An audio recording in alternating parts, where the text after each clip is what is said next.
das Nações, Balneário Camboriú. Nós vamos até aqui conhecer a história do Thiago, ele que sofre de uma doença degenerativa. E vamos saber um pouco sobre a doença e como podemos ajudar o Thiago.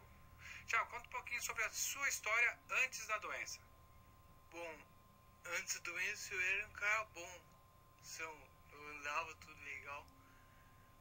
Daí com os 24 anos eu fui sentir que eu tinha essa doença, que eu fui descobrir o nome dessa doença. Ataxia espinocerebellar, no caso. Que eu fui descobrir o nome da doença que eu tinha, daí foi atacando, foi degenerando mais, né? Foi me atacando. O modo de andar, o modo de caminhar, de tocar as coisas, de locomover, né? Se locomover. E tu procura mesmo assim manter uma rotina diária normal, conversando, saindo, também procurando se comunicar por redes sociais, tudo isso? Sim. Procuro, né? Pra não parar, pra não ficar parado. Porque não é só eu que tenho essa doença, tem um monte de gente que tem essa doença. Eu procuro pra todo mundo, né? Procuro uma solução pra todos nós que temos essa doença. Através da tua experiência, também procurar para as outras pessoas que têm o mesmo problema. Sim. Tem que ajudar os outros, né? Como é que é a batalha diária em busca de um tratamento ou da cura para o Thiago? Na realidade, a gente já faz bastante tempo que está procurando essa cura para o Thiago. A gente já tentou um contato com o Hospital Sara Kubitschek no Rio de Janeiro, mas já faz 2 anos a gente não consegue uma resposta. Eles ficaram de dar resposta, mas até agora não. E o Thiago tem uma doença degenerativa chamada ataxia espinocerebellar, que ela ataca o cerebelo, o sistema nervoso central, e vai deixando ele com os nervos do corpo dele todo atrofiado. Aí ele não consegue se expressar, não consegue caminhar, vai se travando, vai se entrevando.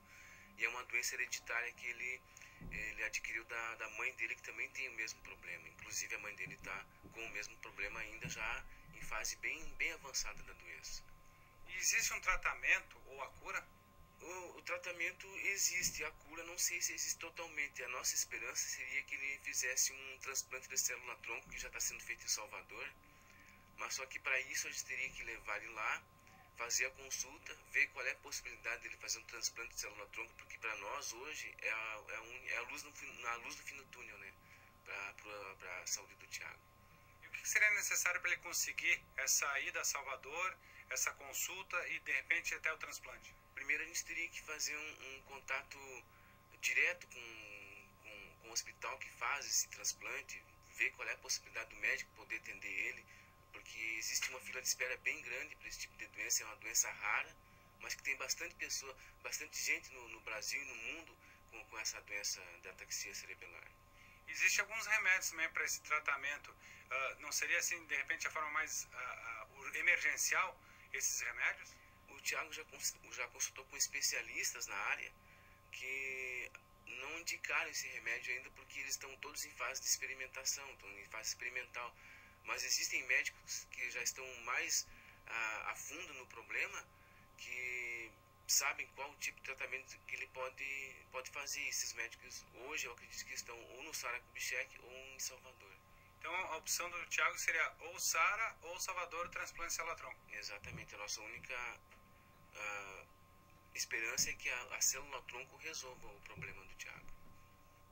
E a equipe do Tribuna do Vale veio até o Instituto de Ortopedia e Traumatologia aqui em Balneário Camboriú conversar com o Dr. Evandro, que vai explicar mais sobre essa doença e falar sobre consequências e tratamentos.